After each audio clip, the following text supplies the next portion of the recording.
DK Metcalf not being a top 30 wide receiver on a per game basis. And I know a lot of people, and we've talked about this in the Discord, well, if you look at the splits with and without Geno, it really isn't that bad. Well, it was 3 games?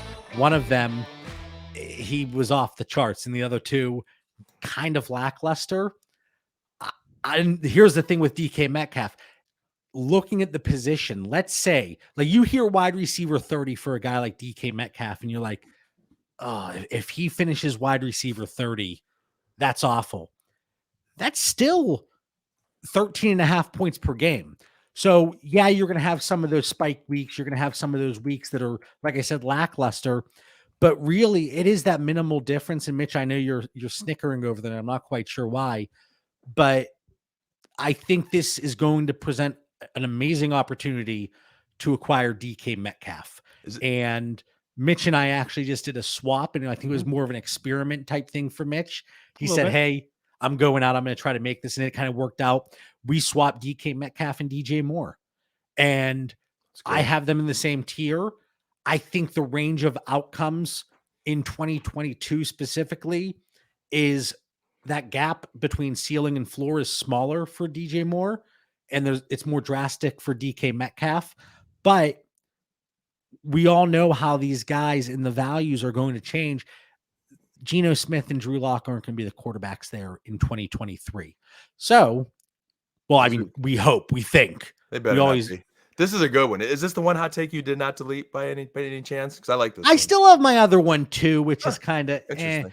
But yeah, this is the one. So again, if you hear wide receiver 30 and it's week 4, week 5, even if you are contending, I would explore opportunities to go out and acquire DK Metcalf. And this is coming from somebody that is pretty much always hated him at cost, always.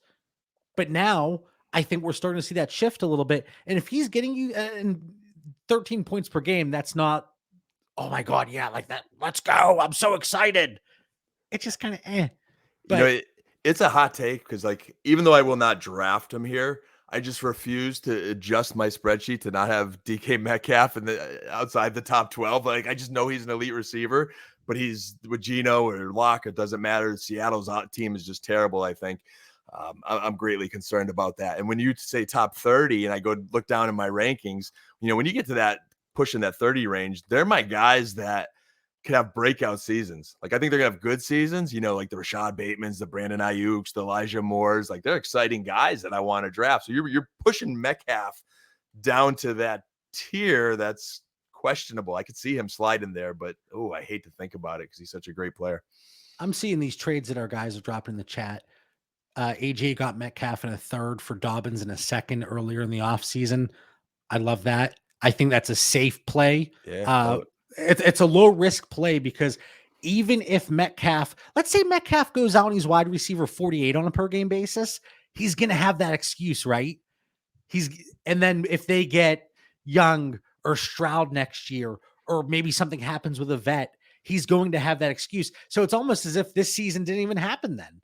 And if he does surprise, he pleasantly surprises and gets top 12, top 18 with Geno Smith throughout the entire season, or Drew Lock if he steps in, it's just a extra bonus. Now, for the record, projections, I have DK Metcalf at wide receiver 32. So it's like one question, John. Are your projections hot takes? If you're saying Metcalf's going to be below wide receiver 30, but your projection comes in at 32, are the projections hot takes? They shouldn't be hot takes, but I think some people, I'm looking right into the camera for this one, I think some people would view it as a hot take, but it's completely reasonable. This is the projections. It's not best case scenario. It's not worst case scenario. It's that middle range, and it's reasonable outcomes. And I think wide receiver 32 for DK Metcalf this year is a reasonable outcome. But again, if the opportunity then presents itself, buy. We're going to call him insane, even though that's buy. But we're going to buy, right?